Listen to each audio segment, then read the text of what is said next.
गांव के कोने में एक पुरानी वीरान हवेली खड़ी थी। गांव के लोग कहते थे कि हवेली में एक प्रेत की छाया भटकती है जो हर रात वहां से गुजरने वाले लोगों को डराती है। हवेली की छत से अक्सर एक धुंधली छाई दिखाई देती है और लोगों ने वहां से चीखे और सिसकियों की आवाज़ सुनी भी थी। एक दिन अनिल नाम का युवक गांव में आया। वह शहर से आया था और भूत प्रेत की कहानियों पर यकीन नहीं करता था। उसने ठान लिया कि वह इस रहस्य का पता लगाएगा और गांव वालों को इस डर से मुक्त करेगा। अनिल ने अपने दोस्तों को मोहित और सीमा को इस अभियान में शामिल कर लिया। रात के 12 बजे वो तीनों हवेली के पास पहुंचे। हवेली के दरवाजे पर पहुंचते एक ठंडी हवा का झोंका उन्हें महसूस किया।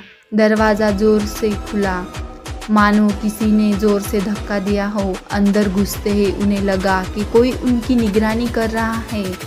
हवेली की दीवारों पर पुराने चित्र लटक रहे थे जो धूल मकड़ियों के जाले से ढके हुए।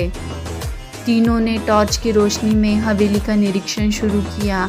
जैसे ही वह हवेली के मुख्य हॉल में पहुंचे, उन्हें सीढ़ियों से नीचे उतरती हुई एक धुंधली परछाई दिखी। परछाई धीरे धीरे स्पष्ट होती गई और वे देख सकते थे कि वह एक महिला की आत्मा थी जिसके बाल बिखरते हुए और चेहरा सफ़ेद था। उसकी आंखों में दर्द और क्रोध झलक रहा था। अनिल ने हिम्मत जुटाकर पूछा, तुम कौन हो और यहाँ क्यों भटक रही हो? महिला की आत्मा ने धीरे से कहा, मेरा नाम राधा है। मैं इस हवेली की मालकिन थी। मेरी हत्या कर दी गई और मेरी आत्मा तब से न्याय की प्रतीक्षा कर रही है। राधा ने अपनी कहानी सुनानी शुरू की। उसने बताया कि उसका पति एक लालची और निर्दयी व्यक्ति था जिसने संपत्ति के लालच में उसकी हत्या कर दी गई। हत्या के बाद उसके पति ने राधा की आत्मा को बांधने के लिए तंत्र मंत्र का सहारा लिया, जिससे उसकी आत्मा इस हवेली में कैद हो गई। राधा की आत्मा ने उससे मदद की गुहार लगाई। उसने कहा कि अगर वो उसकी हत्या का सबूत खोज निकाले और पुलिस को सौंपे तो उसकी आत्मा को मुक्ति मिल सकती है। अनिल, मोहित और सीमा ने उसकी मदद का वादा किया।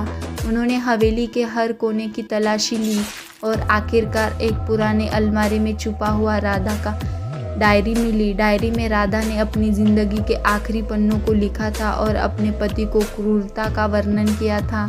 डायरी में राधा के पति के काले कारनामों के सबूत भी थे।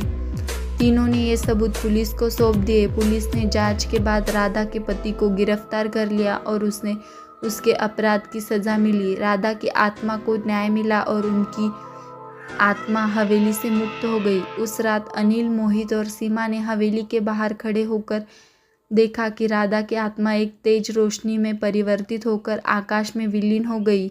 हवेली में अब शांति थी और गांव के लोग भी अब वहां से जाने से नहीं डरते थे। इस घटना के बाद अनिल और उसके दोस्त ने महसूस किया कि भूत प्रेत की कहानियों के पीछे अक्सर किसी की दर्द भरी सच्चाई छुपी होती है। उन्होंने यह भी जाना कि सच्चाई और साहस हर रहस्य को सुलझा जा सकता है।